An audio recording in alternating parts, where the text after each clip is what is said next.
స్పెట్స్ అండి ఇక్కడ సుదర్శన్ నా ఫైల్ ఇంటి చేస్తా ఒక్క నిమిషం వాళ్తా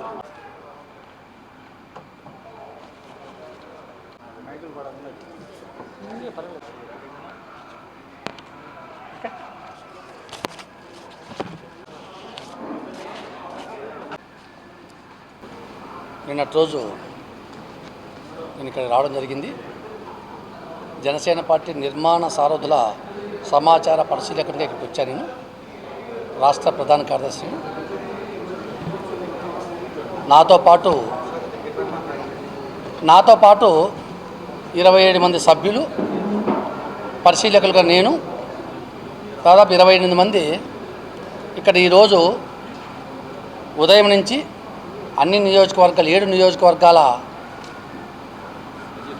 ఈఓసీలతోనూ అదేవిధంగా ముఖ్యమైన నాయకులతో కూడా సమావేశం ఏర్పాటు చేసుకొని ఈరోజు సమావేశం అయిపోయిన తర్వాత కడప జిల్లాలో కడప నియోజకవర్గంలో ఈరోజు ఏదైనా పదవులు ఆశించే వాళ్ళ కార్యకర్తలందరితో కూడా మేము ఈరోజు దరఖాస్తులు స్వీకరించడం జరిగింది. దాదాపుగా ఈరోజు ఇప్పటికే 100 దాకా దరఖాస్తులు వచ్చాయి. ఇంకా కూడా కొనసాగుతూ ఉంది. ఇది దాదాపు 6 గంటల దాకా పైన 6-6:30 దాకా కొనసాగిస్తాం. బ్రహ్మాండమైనటువంటి స్పందన వచ్చింది. అసలు నేను ఊహించలేదు. అంటే మేము 2-2:30 దాకా ఈ కార్యక్రమాలు జరిపోయినాయి. మీటింగ్స్ అన్నీ 2:30 నుంచి మేము దరఖాస్తులు స్వీకరిస్తూ ఉంటే ఇప్పటివరకు కూడా బ్రహ్మాండమైన రెస్పాన్స్ వచ్చింది. అదేవిధంగా ఈరోజు నుంచి రేపటిదాకా అంటే 5 రోజుల పాటు నిర్విరామంగా ఇది కొనసాగుతుంది. ఈ యొక్క కార్యక్రమంలో ప్రతి కార్యకర్త, ప్రతి నాయకుడు కూడా వారి నియోజకవర్గాలు ఎప్పుడైతే మేము డేట్లు ఇచ్చామో ఆ డేట్ల ప్రకారం అందరూ కూడా అటెండ్ అయ్యి ప్రతి ఒక్కరు కూడా బాబో మేము చేస్తాంటే మీరు చేసేదేమో అక్కడ ప్రతి ఒక్కరు కూడా పార్టిసిపేట్ చేయండి. ఎందుకంటే పవన్ కళ్యాణ్ గారు మిగతా పార్టీలకు భిన్నంగా నిష్పక్షపాతంగా ఉండాలి. కష్టపడినటువంటి కార్యకర్తలు గుర్తించాలి. పార్టీ ఆవిర్భావం నుంచి ఇప్పటిదాకా ఎవరైతే కష్టపడ్డారో వారందరికీ గుర్తించి వారికి పదవులు ఇవ్వాలి. పార్టీలో వాళ్ళందరినీ కూడా భాగస్వాములు చేయాలని ఏకైక లక్ష్యంతో మమ్మల్ని అందరూ కూడా ఇక్కడికి పంపించడం జరిగింది. మేము ఆయన ఆదేశాలకు అనుగుణంగా ఇక్కడ ఎక్కడ పక్షపాతం లేకుండా ఎవరు అప్లికేషన్ ఇచ్చినా, ఎవరు అర్జీలు ఇచ్చినా అన్నీ కూడా స్వీకరిస్తూ ఉన్నాం. ఇవన్నీ స్వీకరించి ఇవన్నీ కూడా మేము పార్టీ అధ్యక్షుడు శ్రీ పవన్ కళ్యాణ్ గారికి తీసుకెళ్ళి అక్కడ పార్టీ ఆఫీస్లో సబ్మిట్ చేస్తాం. ఆయన కూలంకషంగా అన్నీ కూడా పరిశీలన చేసి ఏ నియోజకవర్గానికి ఏ వ్యక్తికి ఏ పదవి ఇవ్వాలి అని చెప్పి ఆయన అన్నీ కూడా నిర్ణయిస్తారు. ఇక్కడ ఎవరు కూడా పదవులు నిర్ణయం చేయలేదు.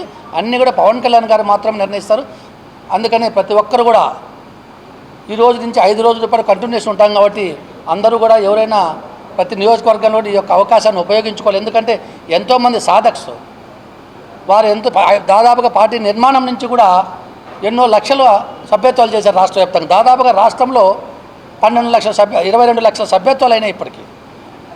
ఇంత పెద్ద ఎత్తున సభ్యత్వాలు కావడం చాలా గొప్ప విషయం. ఎందుకంటే మా పార్టీలో ఎవరైనా సభ్యత్వం తీసుకోవాలంటే 400 రూపాయలు డబ్బులు చెల్లించి సభ్యత్వం తీసుకోవాలి. ఎందుకంటే ఎక్కడ కూడా నిష్పక్షపాతంగా ఉంటుంది. మిగతా పార్టీలకు భిన్నం. ఎందుకంటే ఆయన ఒకే లక్ష్యంతో ఉన్నారు. ఈ రాష్ట్రాన్ని కాపాడుకోవాలి, ఈ దేశానికి ఖచ్చితంగా మనమంతా అన్ని కులాలు అన్ని మతాలు ఒకటే అనే ఏకైక లక్ష్యంతో ఆయన ముందు కొనసాగుతున్న అటువంటి మహోన్నతమైనటువంటి భావాలతో వచ్చినటువంటి శ్రీ పవన్ కళ్యాణ్ గారి ఉద్దేశాలన్నింటినీ కూడా మా కార్యకర్తలందరూ కూడా బాగా ఆ ఉద్దేశాల ప్రకారం నడుచుకుంటారు. కాబట్టి పార్టీలు అందరూ కూడా ముఖ్య భూమికి పోషించే విధంగా మేము అవకాశం కల్పిస్తున్నాం మా అధ్యక్షుల వారని చెప్పి తెలియజేస్తా ఉన్నాం. మీకు తెలుసు, ముఖ్యంగా రాష్ట్రంలో వైసీపీ పాలన గతంలో చూసాం మనం. ఎంత అధ్వాన్నంగా ఉండింది ఈ యొక్క రాష్ట్రంలో పాలన. ఎక్కడ చూసినా దోపిడీ, దుర్మార్గాలు, దౌర్జన్యాలు, కబ్జాలు, భూ కబ్జాలు, ఇసుక దోపిడీలు, భూ దోపిడీలు. ఆ యొక్క అరాచకాల నుంచి రాష్ట్రాన్ని కాపాడుకోవాలనే ఏకైక లక్ష్యంతో శ్రీ పవన్ కళ్యాణ్ గారు గత 5 సంవత్సరాలు కూడా ఆయన అప్పటి అధికారంలో ఉన్నటువంటి వైసీపీ పాలన పైన ఆయన ప్రజల్లోకి వారి అరాచకాలన్నింటినీ కూడా ప్రజలకు తీసుకెళ్లారు. ఎన్నో కష్టాలకు ఓడ్చారు, ఎన్నో నష్టాలకు ఓడ్చారు. ఓడ్చి ఈ రాష్ట్రంలో ఎన్డీఏ కూటమిని ఏర్పాటు చేసి జనసేన, బీజేపీ, తెలుగుదేశం పార్టీల ఆధ్వర్యంలో కూటమిని ఏర్పాటు చేసి దుర్మార్గమైనటువంటి వైసీపీని గద్దె దించేసి ఇంటికి పంపించి 11 సీట్లకు పరిమితం చేస్తే కూడా వారికి ఇంకా బుద్ధి రాలే. 11 సీట్లు వచ్చినా కానీ వాళ్ళకి ఇంతవరకు ప్రతిపక్ష పాత్ర కూడా లేదు వాళ్ళకు. అయినా బుద్ధి లే. పొద్దున్న లేచినప్పటి నుంచి వారి ఉనికిని కాపాడుకునేందుకోసం రాష్ట్రంలో కులాల మధ్య కుంపటి పెట్టాలి, మతాల మధ్య చిచ్చు పెట్టాలి అనే ఏకైక ఒకటే. ఎన్ని సంవత్సరాలు అంటే సీనియారిటీని తీసుకుంటాం. అదేవిధంగా పార్టీకి పార్టీ ఆవిర్భావం నుంచి ఎంతవరకు వీళ్ళు కష్టపడ్డారు అనేది రెండో ప్రాతిపదిక తీసుకుంటా ఉన్నాం. అదేవిధంగా ఎన్ని సభ్యత్వాలు అంటే మా పార్టీలో 100 సభ్యత్వాలు చేసిన వాళ్ళు ఉన్నారు, 200 చేసిన వాళ్ళు ఉన్నారు, 1000 చేసిన వాళ్ళు ఉన్నారు.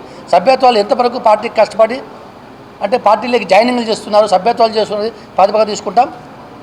తీసుకొని రాజకీయంగా సీనియారిటీని కూడా పరిగణలోకి తీసుకొని వారి స్థాయికి తగ్గట్టు అంటే మండల కమిటీలకు కానీ, నియోజకవర్గ కమిటీలకు కానీ, జిల్లా కమిటీలకు వెళ్ళా లేక రాష్ట్ర కమిటీలోకి తీసుకోవాలా అనే వారి స్థాయిని బట్టి, వారి యొక్క స్థితిగతులు అంటే వారికి ఉన్నటువంటి వారు చేసిన సేవలను బట్టి, వారి సేవలను గుర్తించి తప్పకుండా అన్ని రంగాల్లో కూడా వాళ్ళకు న్యాయం జరిగే విధంగా పవన్ కళ్యాణ్ గారు ఆయన స్వయం పర్యవేక్షిస్తూ ఉన్నారు. ఇది మేము కూడా ఇక్కడ వచ్చినది ఓన్లీ దరఖాస్తు స్వీకరించడానికి మాత్రమే.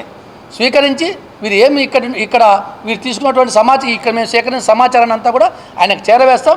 మళ్ళీ ఆయన తుదిగా ఆయన నిర్ణయం ఆయన తీసుకుంటారు. అక్కడ ఆయన ఎంక్వైరీ చేసి ఈ సమాచారం అంతా ఎంతవరకు కరెక్ట్ నేను ఎంక్వైరీ చేసి ఖచ్చితంగా ఆయన తుది నిర్ణయం తీసుకున్నారు. ప్రతి కార్యకర్తకు ఒకటే ఆయన ఉద్దేశం, ఈ రాష్ట్రాన్ని బాగు చేయాలి, రాజకీయాలను గాడిలో పెట్టాలి అని ఏకైక లక్ష్యంతో ముందుకు వెళ్తూ ఉన్నారు. ఎక్కడ కూడా పారదర్శకంగా ఉంటాయి కమిటీల్లో కూడా మా పార్టీలో.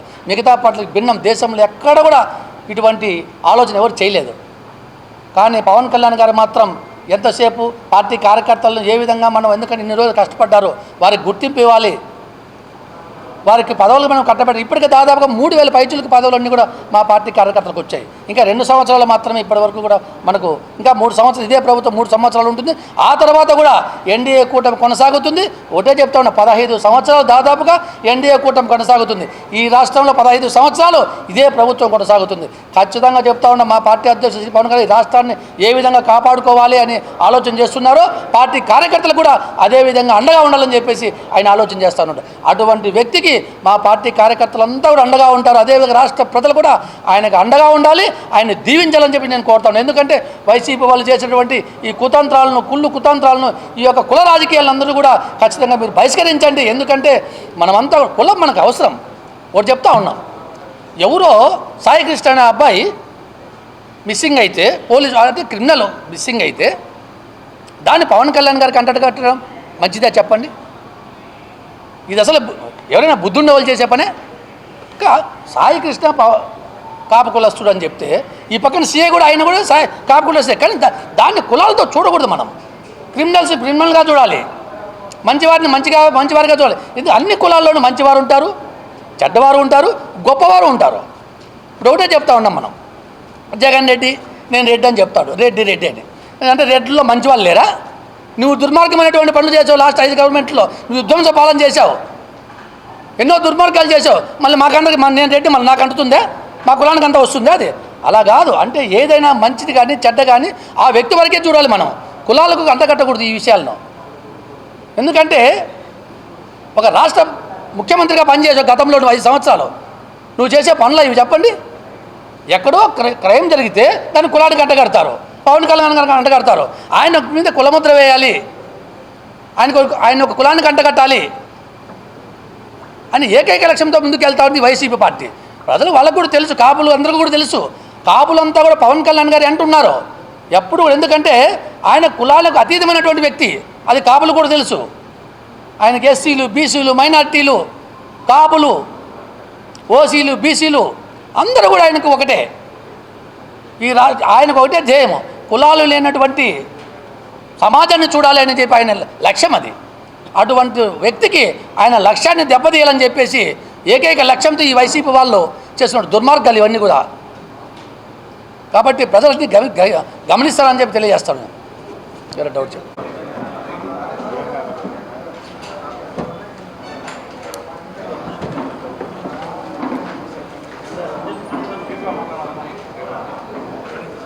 అందరికీ నమస్కారం. ఈరోజు రాష్ట్ర వ్యాప్తంగా జన సైనికులు, వీర మహిళలు పవన్ కళ్యాణ్ గారి ఆశయం కోసం, లక్ష్యం కోసం సుదీర్ఘ 12 సంవత్సరాలు నిరీక్షణ తర్వాత జనసేన పార్టీ నిర్మాణంలో భాగస్వామ్యమయ్యేకి పవన్ కళ్యాణ్ గారి పిలుపు మేరకు నిష్పాక్షికంగా నిజంగా పనిచేసిన వ్యక్తుల కోసం మరి రాష్ట్ర వ్యాప్తంగా జిల్లాలకి పరిశీలకులుగా మరి చిలక మధుసూదన్ రెడ్డి గారిని పంపించడం, అక్కడనే ఈ పార్టీలో సుదీర్ఘకాలం పనిచేసిన వ్యక్తులను పరిశీలించి ఇక్కడ ఉన్న వ్యక్తులందరూ కూడా అతి సామాన్య వ్యక్తులు. ఇక్కడ ఒక అసెంబ్లీ నియోజకవర్గానికి 3 చొప్పున 21 మంది సీనియర్లు, ఒక 3 సాధకులు. అంటే వీళ్ళందరూ కూడా చాలా అతి సామాన్యులు. వీళ్ళ పేర్లు బయటకు వస్తే పవన్ కళ్యాణ్ గారు వీళ్ళ ప్రయాణాన్ని గుర్తించి మా కమిటీ మెంబర్లుగా పంపించడం, ఇక్కడ కడపలో ఏర్పాటు చేయడం మధుసూదన్ రెడ్డి గారి ఆధ్వర్యంలో ఉదయం నుంచి మేము చూస్తూ ఉన్నాం. ఇంతవరకు చదువుకున్నప్పుడు ఉద్యోగాలకు కూడా ఇటువంటి ఇంటర్వ్యూ లేని పరిస్థితి. భారతదేశంలో ఏ రాజకీయ పార్టీ కూడా చూడనటువంటి అంతర్లీనంగా అధ్యయనం చేసి మరి ఈ జనసేన పార్టీ ఒక రాష్ట్రానికి పరిమితం కాకుండా యావత్ భారతదేశానికి జాతీయవాదాలు కలిగిన పార్టీ కాబట్టి మరి భావి భారత ప్రతిష్టత కోసం, భారత ఔన్నత్యం కోసం మరి యువత ఖనిజాలను తయారు చేయాలని చెప్పి ఆయన ఇటువంటి నిర్ణయం తీసుకోవడం జరిగింది.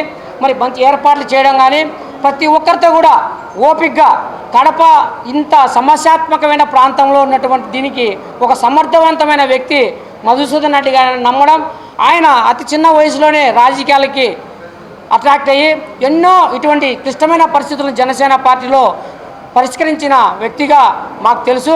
మాతో ప్రతి ఒక్కరితో కూడా సున్నితంగా మాట్లాడడం, చాలా ఓపికగా వినడం, ప్రతి జనసైనికుడు కూడా సంతోషపడే విధంగా, సంతృప్తి పడే విధంగా ఆయన దగ్గర తీసుకుంటున్నాడు. ఖచ్చితంగా ఒక సమర్థవంతమైన నాయకత్వాన్ని ఆయన పరిశీలకలలో ఏర్పడుతుందని చెప్పి ఆశాభావం వ్యక్తం చేస్తూ ఉన్నాం. ఈరోజు కడప నియోజకవర్గం కంప్లీట్ అయింది.